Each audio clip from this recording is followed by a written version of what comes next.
എന്തുകൊണ്ടാണിത് പറയുന്നത്? കാരണം അനേക ക്രിസ്ത്യാനികളുടെ ആത്മീയ പുരോഗതിക്ക് തടസ്സം അവരുടെ വസ്തുവകകളോടുള്ള അവരുടെ തെറ്റായ മനോഭാവം കാരണമാണ്.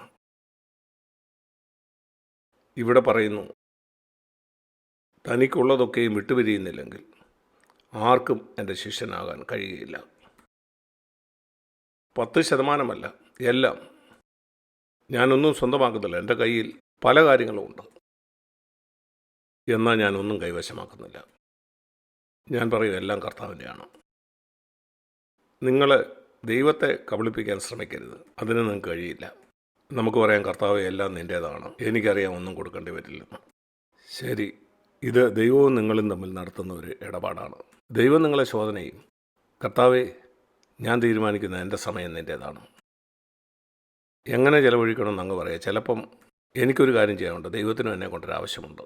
ഞാൻ ദൈവം പറയുന്നത് ചെയ്യും. ഞാൻ ചെയ്യാൻ ഉദ്ദേശിച്ച് വേണ്ടാന്ന് നോക്കും. ഈ മനോഭാവം നിങ്ങൾക്കുണ്ടോ?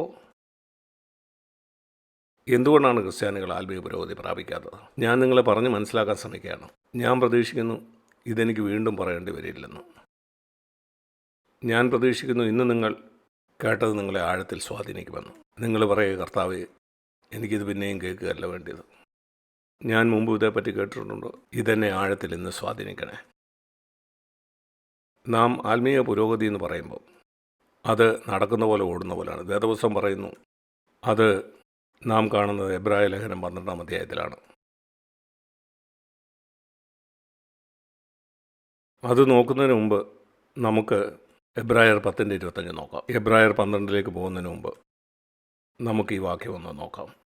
നമ്മൾ മുമ്പ് ചിന്തിച്ചത് എബ്രായർ 10:24 സ്നേഹത്തിനും സൽപ്രവർത്തികൾക്കും ഉത്സാഹം വർദ്ധിപ്പിപ്പാൻ അന്യോന്യം സൂക്ഷിച്ചുകൊള്ളുവിൻ. ഇത് വളരെ നല്ലൊരു വാക്യമാണ്. നാം ഇന്ന് അതേപ്പറ്റി ചിന്തിച്ചു.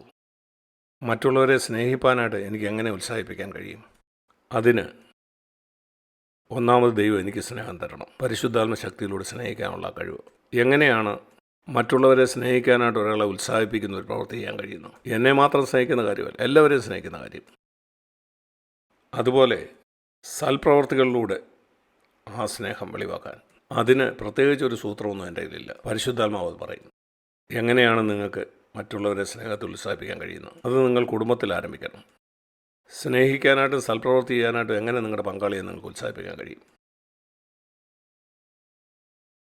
നിന്നെ ശുശ്രൂഷിക്കാനല്ല, എന്നാൽ കർത്താവിനോടുള്ള സ്നേഹത്തിൽ വളരാൻ, മറ്റുള്ളവരെ അനുഗ്രഹിക്കാൻ.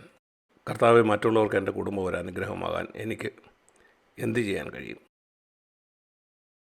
ഇവിടുന്ന് നമുക്ക് മുന്നോട്ട് പോകാം. നാം 10:25 വായിക്കുമ്പോൾ നാൾ സമീപിക്കുന്നു എന്ന് കാണും തോറും അത് അധികമായിട്ട് ചെയ്യേണ്ടതാകുന്നു. നാൾ സമീപിക്കുന്നു എന്ന് കാണും തോറും അത് അധികം ചെയ്യണം. നാം ഓർക്കണം, ഇത് 2000 വർഷങ്ങൾക്ക് മുമ്പ് എഴുതിയതാണ്. നാൾ സമീപിക്കുന്നു എന്ന് ഓർക്കണമെന്ന്. എന്നാൽ ഇപ്പോഴത്തെ കാര്യമോ? ഈ 2023 ഞാൻ വിശ്വസിക്കുന്നത് വളരെ കൂടുതൽ അടുത്തായി. ഇത് ഓർത്തുകൊണ്ടായിരിക്കണം ഇന്ന് നാം ജീവിക്കേണ്ടത്. കർത്താവ് എത്രയും പെട്ടെന്ന് വരും. 60 കൊല്ലം മുമ്പ് ഞാൻ പ്രസംഗിക്കാൻ തുടങ്ങിയപ്പോൾ മുതൽ ഞാനത് പറയാൻ തുടങ്ങിയതാണ്. ഇന്നും ഞാനതാണ് പറയുന്നത്. എനിക്കതിൽ ലജ്ജയില്ല. സാക് ബ്രദറെ, കർത്താവ് ഇപ്പം വരുമെന്ന് 60 കൊല്ലമാണെന്ന് പ്രസംഗിച്ചുകൊണ്ടിരിക്കുകയല്ലേ? ഇത് പറഞ്ഞ് നിനക്ക് ജീവിക്കാം. എല്ലാ ദിവസവും ഞാൻ ജീവിക്കുന്നത് കർത്താവ് വരുമെന്നുള്ള പ്രതീക്ഷയിലാണ്. ഞാൻ പൂർണ്ണ ഹൃദയത്തോടെ വിശ്വസിക്കുന്നതുകൊണ്ടാണ് ഞാനത് പറയുന്നത്. യേശു ഏത് ദിവസം വരും എന്നതിനെപ്പറ്റി എനിക്കറിയില്ല.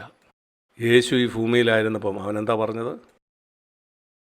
ഞാൻ ഈ മനുഷ്യപുത്രൻ എന്ന് ഞാൻ മടങ്ങി വരുമെന്ന് എനിക്ക് തന്നെ അറിയില്ല.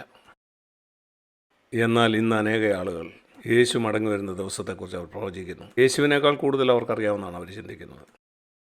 ദൈവവചനത്തിൽ നിങ്ങൾ ആ ഭാഗം വായിച്ചിട്ടുണ്ടോ?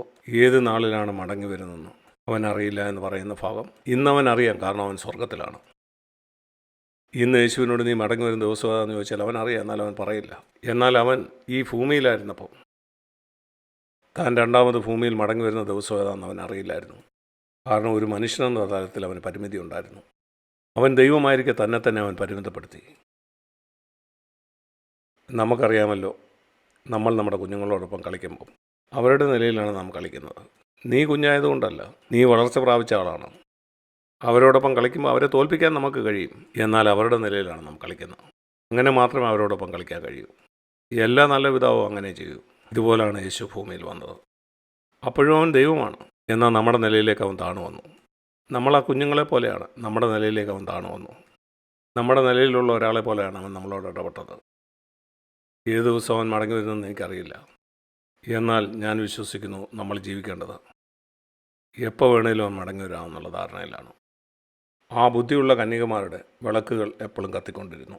പാത്രത്തിൽ അവർ എണ്ണയും കരുതി. അത് നമ്മുടെ രഹസ്യ ജീവിതമാണ്. ഈ ബുദ്ധിയുള്ള കന്യകമാരും ബുദ്ധിയില്ലാത്ത കന്യകമാരും തമ്മിലുള്ള വ്യത്യാസം ഇതാണ്. ആ എല്ലാ കന്യകമാരുടെയും വിളക്ക്, ആ പുറമേയുള്ള ജീവിതം അത് കത്തിക്കൊണ്ടിരുന്നു. എന്താണ് ആ പുറത്തുള്ള ജീവിതം? പുറമേയുള്ള ജീവിതം എന്ന് പറഞ്ഞാൽ നിങ്ങളുടെ നല്ല സാക്ഷ്യം, നിങ്ങളുടെ നല്ല പ്രവർത്തികളെ കണ്ടിട്ട് അവർ ദൈവത്തെ മഹത്വപ്പെടുത്തത്തക്കവണ്ണം നിങ്ങളുടെ വിളക്ക് അവരുടെ മുമ്പിൽ പ്രകാശിക്കട്ടെ. അതാണ് യേശു പറഞ്ഞ മനുഷ്യൻ്റെ മുമ്പിൽ പ്രകാശിക്കുന്ന ആ വിളക്ക്. അവർ തങ്ങളുടെ കയ്യിൽ കരുതിയ ആ എണ്ണപ്പാത്രം എന്തിനാണ് സൂചിപ്പിക്കുന്നത്? ബുദ്ധിയുള്ള കന്യകമാർക്ക് അതുണ്ടായിരുന്നുള്ളൂ. ആ 10 പേർക്കും പുറമേ ഉള്ളൊരു സാക്ഷ്യമുണ്ടായിരുന്നു. നിങ്ങൾ വായിച്ചു നോക്കുക, 10 പേർക്കും പുറമേ ഉള്ളൊരു നല്ല സാക്ഷ്യം ഉണ്ടായിരിക്കെ നിങ്ങൾ കർത്താവിന് മടങ്ങിന് വേണ്ടി ഒരുങ്ങിയവരായിരിക്കണമെന്നില്ല.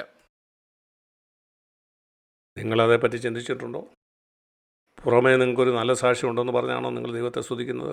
കർത്താവിൻ്റെ വരവിന് വേണ്ടി നിങ്ങൾ ഒരുങ്ങിയിട്ടുണ്ടോ? നിങ്ങളുടെ പാപങ്ങളൊക്കെ ഏറ്റുപറഞ്ഞ് നിങ്ങൾ കർത്താവിൻ്റെ വരവിന് വേണ്ടി തയ്യാറാണോ? അത് നിങ്ങളുടെ വിളക്ക് കത്തിക്കൊണ്ടിരിക്കുന്ന പോലാണ്. നിങ്ങളുടെ പാത്രത്തിൽ നിങ്ങൾ എണ്ണ സൂക്ഷിച്ചിട്ടുണ്ടോ? എന്താണത്? എണ്ണ എപ്പോഴും പരിശുദ്ധാത്മാവിൻ്റെ ഒരു ചിത്രമാണ്. അതവർ രഹസ്യമായി സൂക്ഷിച്ചിരിക്കുകയാണ്. ആർക്കും അത് കാണാൻ കഴിയില്ല. അത് നമ്മുടെ ആന്തരിക ജീവിതമാണ്. മറ്റ് ആളുകൾക്ക് കാണാൻ കഴിയാത്ത ആ രഹസ്യ ജീവിതം, അതാണ് ആ പാത്രത്തിലുള്ള എണ്ണ. സഭയിൽ നിങ്ങൾ എങ്ങനെ പെരുമാറുന്നു എന്നുള്ളതല്ല, അതെല്ലാവർക്കും കാണാം. പൊതുജനത്തിന് മധ്യേ നിങ്ങൾ പ്രവർത്തിക്കുന്നത്. എന്നാൽ നിങ്ങളുടെ രഹസ്യ ജീവിതം, അതാണ് പാത്രത്തിൽ സൂക്ഷിച്ചിരിക്കുന്ന എണ്ണ. നിങ്ങൾക്ക് പരിശുദ്ധാത്മാവാകുന്ന എണ്ണയുണ്ടെങ്കിൽ നിങ്ങളുടെ ഭാര്യയുമായിട്ടുള്ള ബന്ധത്തിൽ, അല്ലെങ്കിൽ ഭർത്താവിനോട്, നിനക്കും നിൻ്റെ പങ്കാളിക്കും മധ്യേ എപ്പോഴും യേശു ക്രിസ്തുവിൻ്റെ അസാന്നിധ്യം ഉണ്ടായിരിക്കും. നിൻ്റെ വീട്ടിൽ അതാണ് ആ പാത്രത്തിൽ സൂക്ഷിച്ചിരിക്കുന്ന എണ്ണ. അത് നിങ്ങൾക്കില്ലെങ്കിൽ നിനക്കൊരു നല്ല സാക്ഷ്യമുണ്ട്, എല്ലാവരും ചിന്തിക്കുന്നു നീ ഒരു നല്ല ക്രിസ്ത്യാനിയാണെന്ന്, നീ സഭയിൽ പോകുന്നു, ഒത്തിരി ആത്മീയ കാര്യത്തെക്കുറിച്ച് സംസാരിക്കുന്നു, എന്നാൽ നിൻ്റെ വിവാഹ പങ്കാളിക്കും നിനക്കും ഇടയിൽ കർത്താവില്ല. ഞാൻ പറയട്ടെ, നീ ബുദ്ധിയില്ലാത്ത ഒരു കന്യകയാണ്. നിൻ്റെ വിളക്ക് കത്തുന്നുണ്ടായിരിക്കാം, അത് കത്തുന്നുണ്ട്, എന്നാൽ നീ ബുദ്ധിയില്ലാത്ത കന്യകയാണ്. മത്തായി 25 അത് വായിച്ചു നോക്കുക.